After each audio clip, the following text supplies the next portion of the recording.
संसद के अंदर हो या बाहर, खड़गे सरकार के खिलाफ बने मोर्चे के सबसे अहम खिलाड़ी बन गए हैं। विपक्षी एकता के लिए बने इंडिया में भी बाकी नेता खड़गे के साथ बेहतर तालमेल में नजर आते हैं। आखिर कैसे बने खड़गे विपक्ष के सबसे बड़े नेता, जानते हैं आज के न्यूज मेकर में।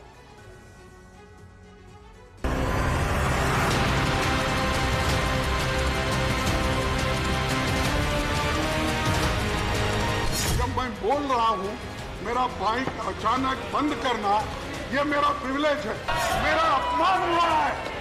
मेरे रेस्पेक्ट को आप मेरे सेल्फ रेस्पेक्ट को उन्होंने चैलेंज किया है।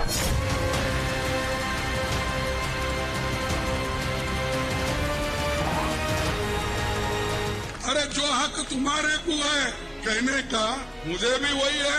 मैं भी गुलबर्गे में पैदा हो गया हूँ, मैं इस मट्टी का ही आदमी हूँ, मैं भी भूमिपुत्र हूँ।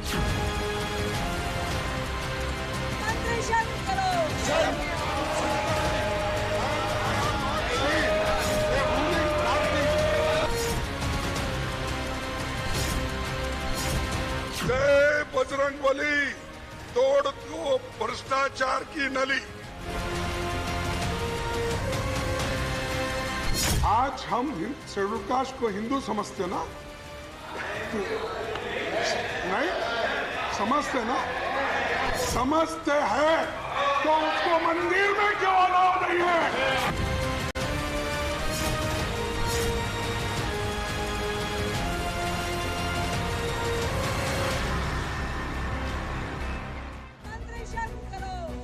संसद में काले कपड़े पहनकर आए विपक्षी सांसदों की धुरी हैं कांग्रेस अध्यक्ष मल्लिकार्जुन खड़गे।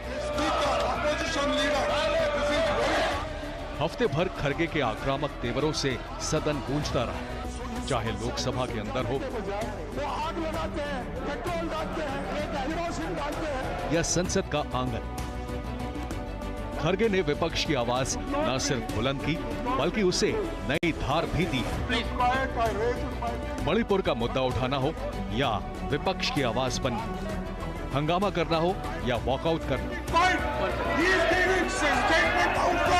कांग्रेस पार्टी के ये तेवर नए हैं। खड़गे के निशाने पर ज्यादातर प्रधानमंत्री मोदी रहते हैं।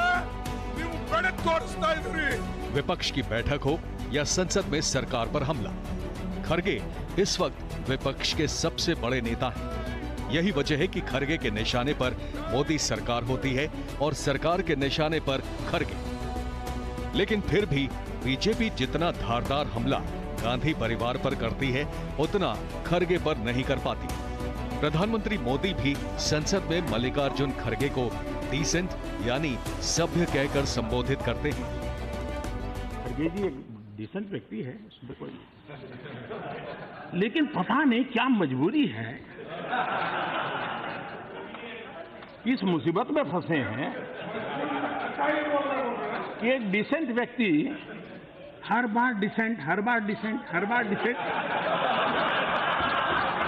लेकिन आप डिसेंट है इस बात को तो मैं सदन के सामने कहूंगा, जरूर कहूंगा। वो तो रिमोट कंट्रोल है पीछे। आप समझते हैं कि मल्लिकार्जुन खड़गे जी की खुद की चलती है? कांग्रेस में ऐसा हो ही नहीं सकता। जिस दिन ये होने लग जाएगा उस दिन कांग्रेस नहीं रहेगी। तो कांग्रेस की पहचान जो है वो रिमोट कंट्रोल की पहचान है।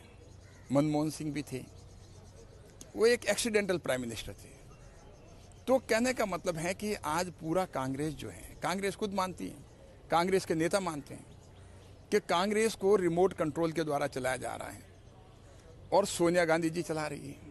जितनी बार अभी तक उनको निशाने पर लेने की कोशिश की गई है, जैसे कि एक बार ये कहा गया कि जब गुजरात चुनाव हो रहा था तो खड़गे ने कुछ बातें कही, उसको जिस तरीके से प्रधानमंत्री मोदी ने जवाब दिया और फिर खड़गे ने जिस तरीके से जवाब दिया, उससे ये लगा कि कहीं ऐसा तो नहीं कि इंप्रेशन जा रहा है कि बीजेपी लगातार एक दलित वरिष्ठ नेता को पर हमले कर रही है। और अगर ऐसा इंप्रेशन चला जाएगा या ऐसी छवि अगर चली जाएगी तो फिर जो दलित वोटर है जिसको भारतीय जनता पार्टी अपनी तरफ लुभाने की कोशिश कर रही है वो उनसे छिटक सकता है। Indian national developmental inclusive alliance यानी इंडिया बनने के बाद चाहे पटना और बेंगलुरु में विपक्ष की बैठक में विपक्ष का केंद्र बनकर उभरना हो या संसद सत्र में अलग अलग दलों के साथ तालमेल और सरकार पर हमला, खरगे धीरे धीरे अब विपक्षी गठबंधन के सबसे बड़े चेहरे बन गए हैं। दिल्ली में विपक्ष की राजनीति उन्हीं के इर्द गिर्द है। सोनिया गांधी के पीछे हटने और राहुल गांधी के किसी भी बड़े पद पर ना होने से कांग्रेस में खरगे सबसे बड़े नेता हैं। खास तौर पर तब जब ज्यादातर विपक्षी पार्टियां उनसे तालमेल करने में सहज हैं। जो नाम राहुल गांधी के नेतृत्व में नहीं आना चाहते थे, वो भी मल्लिकार्जुन खरगे के साथ आसानी से अपनी बात रख सकते हैं। चाहे कांग्रेस का साथ पहले छोड़ चुके नीतीश कुमार और ममता बनर्जी हो या शरद पवार जैसे बड़े नेता, इन सभी के लिए कांग्रेस के दूसरे नेताओं से ज्यादा खरगे मंजूर हैं। विपक्षी दलों को साथ लाने की शुरुआत भले ही नीतीश कुमार ने की हो, लेकिन बेंगलुरु की बैठक के बाद ऐसा लगने लगा है कि विपक्षी राजनीति के केंद्र में कांग्रेस ही रहेगी। यही वजह है कि प्रधानमंत्री मोदी भले ही खरगे का सीधे नाम लेने से बचें, लेकिन वो जानते हैं कि काले कपड़ों में संसद आने वाले खरगे उन्हें भविष्य में चुनौती दे सकते हैं। कांग्रेस और उसके साथियों की जमात ऐसी फ्रॉड कंपनियों की नकल कर रही है। यूपीए के कुकर्म लोगों को याद न आए, इसलिए इन्होंने अपना नाम यूपीए से बदलकर INDIA कर दिया और इतना लंबा कर दिया कि लोग भूल जाएं। एनडीए को, भाजपा को और नरेंद्र मोदी जी को मल्लिकार्जुन खरगे साहब का राइस पचा नहीं जा रहा है। उनके आने के बाद कांग्रेस का भी जो ग्राफ जो बढ़ रहा है वो उनको पचा नहीं जा रहा है। जो डिफरेंट पार्टीज को वो एक प्लेटफॉर्म पे लाने की जो कोशिश कर रहे हैं और आइडिया ऑफ इंडिया को आगे बढ़ाने की जो कोशिश कर रहे हैं, वो उनसे पचा नहीं जा रहा है। क्योंकि मल्लिकार्जुन खड़गे ने जिस तरीके से कांग्रेस पार्टी को नरेंद्र मोदी और भारतीय जनता पार्टी की सरकार के सामने खड़ा किया है, जिस आक्रामकता के साथ खड़ा किया है, उसकी उम्मीद किसी को नहीं थी। और मुझे लगता है कि आज की कांग्रेस की जरूरत है कि कांग्रेस हमलावर हो और कांग्रेस मजबूती के साथ नरेंद्र मोदी और उनकी नीतियों पर हमला करे, और इसमें मल्लिकार्जुन खड़गे पूरी तरीके से खरे उतरेंगे। खरगे की सियासी शख्सियत दो तरीके से असरदार रही। उनके नेतृत्व में कई कांग्रेस विरोधी पार्टियों को इंडिया की छतरी के नीचे लाया गया। दूसरी तरफ कांग्रेस के लिए सबसे बड़ी मुसीबत पार्टी के अंदर घमासान था। कई राज्यों में पार्टी की फूट सबके सामने थी। नतीजा न सिर्फ चुनावी हार, बल्कि पार्टी के लिए कार्यकर्ताओं को साथ रखना भी मुश्किल हो रहा था। एक एक करके खरगे ने बागियों को न सिर्फ साथ काम करने के लिए मना लिया, बल्कि विरोधियों को साथ लाने में भी काफी हद तक सफल रहे हैं।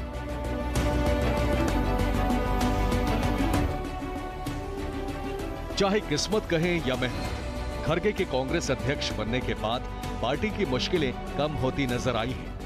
हिमाचल और कर्नाटक में कांग्रेस की सरकार बनी, लेकिन अब चुनौती राजस्थान और मध्य प्रदेश जैसे बड़े राज्यों की है। हमारे ख्याल से ये उनकी सबसे अप्रत्याशित सफलता है, क्योंकि अगर आप पिछले दिनों देखें कांग्रेस पार्टी के अंदर जिस तरीके से राजस्थान में और छत्तीसगढ़, ये दो इलाके थे जहां कांग्रेस पार्टी अंदरूनी कलह से जूझ रही थी। राजस्थान के अंदर सचिन पायलट लगातार अशोक गहलोत पर हमले कर रहे थे। छत्तीसगढ़ के अंदर सिंहदेव जो है लगातार बघेल पर हमले कर रहे थे, और ये खबरें आ रही थी कि वहां पर कांग्रेस पार्टी की हालत कमजोर हो सकती है। सवाल ये उठता है, जो काम राहुल गांधी नहीं कर पाए वो खरगे आखिर कैसे कर रहे हैं? उसकी एक वजह है अनुभव। मल्लिकार्जुन खरगे 1960 के दशक से राजनीति में हैं।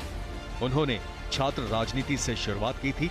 यही वजह है कि उनमें न सिर्फ भाषण देने की कला है, बल्कि उनके तेवरों से आक्रामकता भी झलकती है।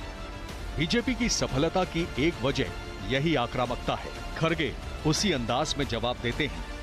इससे न सिर्फ सदन में पार्टी की आवाज बुलंद होती है, बल्कि दूसरे नेताओं में भी आत्मविश्वास से बात रखने का संदेश जाता है। इसी आक्रामकता की झलक खरगे बार बार देते रहे हैं। इसके साथ ही खरगे ने अपने दफ्तर के दरवाजे पार्टी के सभी कार्यकर्ताओं के लिए खोल दिए। इतना ही नहीं, उन्होंने पार्टी में जवाबदेही को भी बढ़ावा दिया। कुछ राज्यों के प्रभारी बदलकर पार्टी में संदेश दे दिया कि कि अब असली बॉस वही है। कांग्रेस पार्टी सबसे बड़ी पार्टी है इंडिया ग्रुप में, और कांग्रेस पार्टी बहुत सारी चीज़ों में लीड ली है। कांग्रेस पार्टी इस गठबंधन को भी बनाने में और अलग अलग पार्टियों के नेताओं को एक प्लेटफॉर्म में लाने में भी जो है पहल की है। तो मल्लिकार्जुन खड़गे साहब की 50 साल से ज़्यादा जो उनके इलेक्टोरल एक्सपीरियंस रही है और संगठन के एक्सपीरियंस है, और सबसे बड़ी पार्टी के अध्यक्ष होने के नाते इनकी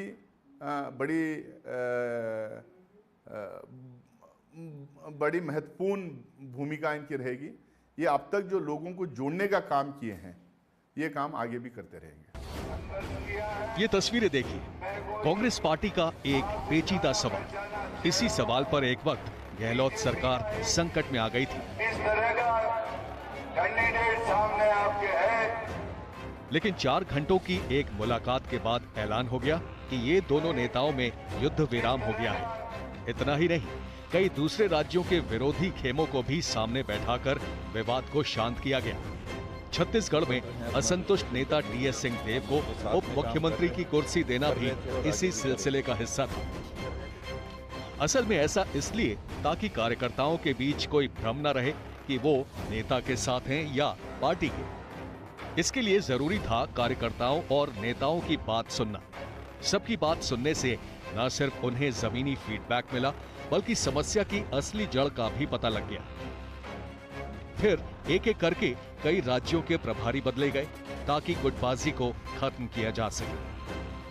खड़गे के सामने सबसे बड़ी चुनौती है कांग्रेस पार्टी को अपने पैरों के ऊपर खड़ा करना, सांगठनिक स्तर पर देश के हर कोने में कार्यकर्ताओं की फौज को तैयार करना, और नरेंद्र मोदी और उनकी सरकार का जो डर, जो खौफ कांग्रेस के मन में बैठ गया था, उसको दूर करना, और इसके साथ साथ पूरी पार्टी को एक नई लीडरशिप देना। 2024 से ठीक पहले विपक्ष की राजनीति के सूत्रधार होने के करीब पहुंचे मल्लिकार्जुन खड़गे आखिर हैं कौन? आखिर कैसे खड़गे कर्नाटक के एक साधारण से कार्यकर्ता से होते हुए विपक्ष की सबसे तेज आवाज बन गए, ये जानना दिलचस्प है। 3 बार कर्नाटक के मुख्यमंत्री पद के करीब पहुंचकर भी कुर्सी ना पाने वाले मल्लिकार्जुन खड़गे को राजनीति में सब्र का फल पाने वाली मिसाल के तौर पर देखा जा सकता है। छात्र राजनीति और फिर लगातार 9 बार विधायक बनने वाले खड़गे के पहले राजनीतिक गुरु थे कांग्रेस के दिग्गज नेता देवराज उर्स, जो 1972 से 1977 तक मुख्यमंत्री रहे। लेकिन इंदिरा गांधी से विवाद के बाद देवराज उर्स ने कांग्रेस छोड़ दी। खड़गे भी अपने सियासी गुरु के साथ कांग्रेस यू में चले गए। वो उर्सी थे जिन्होंने 1972 में पहली बार विधायक बने खड़गे को 4 साल बाद 1976 में मंत्री बना दिया। इसके बाद खड़गे 8 बार विधायक बने। जितनी बार भी कांग्रेस सरकार राज्य में बनी, उनका मंत्री बनना तय माना गया। कांग्रेस की विचारधारा में उनकी निष्ठा की वजह से ही वो इंदिरा, राजीव और फिर सोनिया के भी करीबी रहे। 1979 में खड़गे के गुरु देवराज उर्स का इंदिरा गांधी से विवाद हो गया। उर्स के साथ उन्होंने भी पार्टी छोड़ दी। लेकिन 1980 के लोकसभा चुनाव में उर्स की पार्टी को सिर्फ 1 सीट मिलने के बाद खड़गे का उनसे मोह भंग हो गया और वो फिर इंदिरा के साथ आ गए। तभी से गांधी परिवार और खड़गे का रिश्ता मजबूत हो गया। 2009 में उन्हें पहली बार लोकसभा टिकट मिला और वो जीत गए। खड़गे को मनमोहन सरकार में श्रम मंत्री, फिर rail, social justice and empowerment मंत्रालय दिया गया। 2014 में केंद्र में कांग्रेस की सरकार जाने के बाद जब पार्टी जूझ रही थी, तब मल्लिकार्जुन को बड़ा मौका मिला जब उन्हें लोकसभा में कांग्रेस का नेता बनाया गया। लोकसभा में उनके भाषण के बाद हिंदी भाषी राजनीति में कर्नाटक का ये बड़ा खिलाड़ी अचानक अहम किरदार बन गया। आप 40 लोग हैं, हम 300 के ऊपर है, दबाएंगे। ये दबने वाला नहीं है। अरे कौरवों की कितनी भी संख्या हो, पांडव कभी नहीं माने और पांडवों की हुकूमत आई है। खड़गे की सबसे खास बात यह है कि उनके पास कांग्रेस और विपक्ष की राजनीति का तुरुप का पत्ता है, और वो है गांधी परिवार से नजदीकी। उनकी खासियत रही है कि एक बार इंदिरा गांधी के करीब आने के बाद वो हमेशा परिवार के खास बने रहे। लोकसभा में कांग्रेस पार्टी के नेता बनाकर गांधी परिवार ने भी साफ कर दिया कि वो खरगे से काफी सहज हैं। खरगे भी ये ध्यान रखते हैं कि वो उस अदृश्य सीमा को ना लांघ जाएं, जिससे गांधी परिवार असहज हो जाए। इसका सबसे बड़ा सबूत ये है कि कांग्रेस में 22 साल बाद हुए अध्यक्ष पद के चुनाव में वो गांधी परिवार की तरफ से उम्मीदवार बने। वो एस निजलिंगप्पा के 53 साल बाद दक्षिण भारत से आने वाले कांग्रेस अध्यक्ष बने। इसके अलावा वो बाबू जगजीवन राम के बाद दूसरे ऐसे कांग्रेस अध्यक्ष बने जो दलित समुदाय से आता है। वो विपक्ष के नेताओं में शरद पवार के बाद सबसे ज्यादा अनुभवी हैं। दूसरा उन्होंने लोकसभा की में भी नेता विपक्ष का रोल अदा किया है, राज्यसभा में भी नेता विपक्ष का रोल अदा किया है। बहुत लंबे समय तक वो अपनी सीट कर्नाटक से जीत कर आए हैं और उनका प्रशासनिक अनुभव भी है, गृहमंत्री के तौर पर भी कर्नाटक के अंदर। और सबसे बड़ी बात यह है कि वो उन्होंने जिस स्थिरता का परिचय दिया, जिस शालीनता का उन्होंने परिचय दिया है कांग्रेस पार्टी के अध्यक्ष के तौर पर, और उनका दलित होना, ये एक बहुत बड़ी उपलब्धि है। तो वो एक बहुत ही जिसे मैं कहता हूं डार्क हॉर्स हो सकते हैं। कह सकते हैं कि कांग्रेस अध्यक्ष बनने के बाद मल्लिकार्जुन खरगे के खाते में उपलब्धियां कई हैं, लेकिन आने वाला वक्त खरगे के सामने असल चुनौतियां लेकर आएगा। राजस्थान और छत्तीसगढ़ में दोबारा सरकार बनाना, मध्य प्रदेश में कांग्रेस के लिए स्पष्ट बहुमत हासिल करना, तेलंगाना विधानसभा चुनाव में कांग्रेस को मजबूत बनाना, आने वाले दिनों में इंडिया को एकजुट रखना और विपक्षी छतरी के नीचे और पार्टियों को जोड़ना। वो अगर उनको समूचा विपक्ष अगर प्रधानमंत्री के तौर पर पेश करता है तो मुझे कोई हैरानी नहीं होनी चाहिए, और ये एक बहुत बड़ा मास्टर कार्ड होगा, जिसे कहते हैं तुरुप का पत्ता। चेहरा कौन बनेगा प्रधान, जैसे मल्लिकार्जुन खरगे सब बैंगलोर की मीटिंग में बोले, हमारे लिए सत्या हथियाना हमारे लिए प्राथमिकता नहीं है आज के दिन। हमारे लिए ये इंपॉर्टेंट नहीं कि हम प्रधानमंत्री कौन बनेगा, हमारे लिए आज सत्ता की और प्रधानमंत्री की या पोजीशन की लड़ाई नहीं है। आज देश को बचाना, संविधान को बचाना, हमारे डेमोक्रेटिक व्यवस्था को, हमारे प्रजाप्रभुत्व व्यवस्था को हम लोग को बचाना और देश को एक रखना, ये हमारे लिए प्राथमिकता है, और इसी की लड़ाई हम चुनाव के माध्यम से लड़ रहे हैं। राहुल गांधी, सोनिया गांधी और प्रियंका वाड्रा ये खरगे के साथ भले ही हों, लेकिन मल्लिकार्जुन खरगे रणनीति बनाने का काम आउटसोर्स नहीं करते हैं। ये एक कारण था कि सोनिया गांधी के खिलाफ मुहिम चलाने वाले अरविंद केजरीवाल भी कांग्रेस के साथ मंच साझा करने को तैयार हो गए। ऐसे कई और भी नेता हैं जो बीजेपी के खिलाफ कांग्रेस के साथ अब बेहतर तालमेल रख रहे हैं। खरगे की रणनीति होगी कि किसी तरह इंडिया में साथ आई पार्टियों के हितों का भी ध्यान रखा जाए और अपनी पार्टी का भी नुकसान न होने दिया जाए। ये काम इतना आसान भी नहीं, लेकिन जहां जोश काम नहीं आता, अनुभव बात बना देता है। विपक्ष, कांग्रेस और यहां तक कि खरगे को भी यही उम्मीद होगी कि अब इंडिया का कुनबा बिखर न जाए, क्योंकि अब विपक्ष के लिए करो या मरो के हालात हैं। कांग्रेस में असर रखने के लिए गांधी परिवार का साथ होना जरूरी है। आज भी पार्टी में सबसे बड़ा नाम गांधी परिवार का ही है, भले ही वो किसी पद पर ना हो।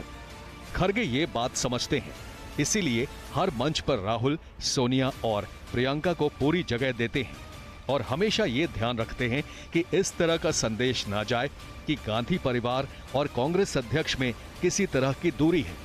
ये दूरी कांग्रेस और विपक्ष की राजनीति के लिए घातक भी हो सकती है। अपने तेवरों से मल्लिकार्जुन खरगे ने ये तो साफ कर दिया है कि वो लंबी पारी खेलने के लिए ही आए हैं, लेकिन पल पल बदलती राजनीति में उनकी टक्कर न सिर्फ मोदी शाह की जोड़ी से है, बल्कि उनके साथ के भी कुछ लोग खरगे के लड़खड़ाने का इंतजार कर रहे होंगे। तो मल्लिकार्जुन खरगे, डॉक्टर मल्लिकार्जुन खरगे। और इसी के साथ ही